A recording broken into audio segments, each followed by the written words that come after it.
In addition to critical prevention actions to slow the spread of the virus, today we have two announcements on how we are accelerating the work to ramp up testing across the state.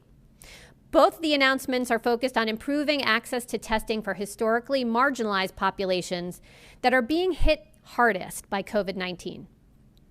First, we have issued a statewide standing order for COVID-19 testing, which eliminates the need for COVID-19 testing sites to require a doctor or other provider referral in order to be tested. This new policy will reduce barriers to testing, especially for members, again, of our historically marginalized populations. Second, we will also be deploying up to 300 free temporary testing sites to underserved North Carolina communities throughout the month of July.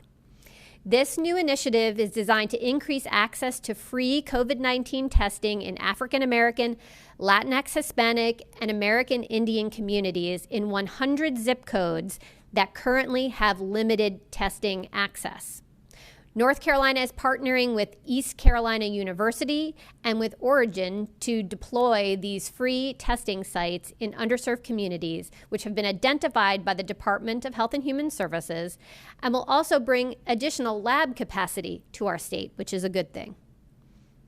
These partners are also required to connect individuals who get testing with medical homes and provide services with culturally and linguistically appropriate standards. The initiative's unique contracts were developed with input from a group of internal and external advisors who are working with us to address health inequities during the COVID-19 pandemic and North Carolina's response. Combined, today's two actions make it easier for North Carolinians to get tested and for trusted organizations in the community, such as churches and other civic engagement nonprofits, to provide testing. And that's important because we know community engagement is one of our most effective strategies to help historically marginalized populations trust and access needed testing and care.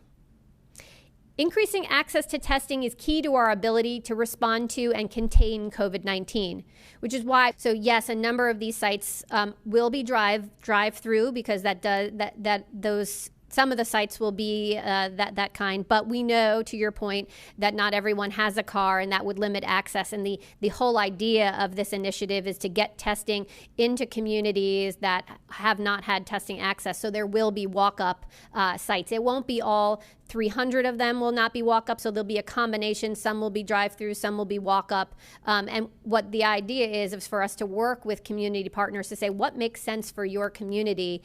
It may be a partner with a church or another local nonprofit that can host that testing event, and then we work with them on the details of how do they want to deploy the logistics for that, including some walk-up opportunities in addition to drive-through. Thanks.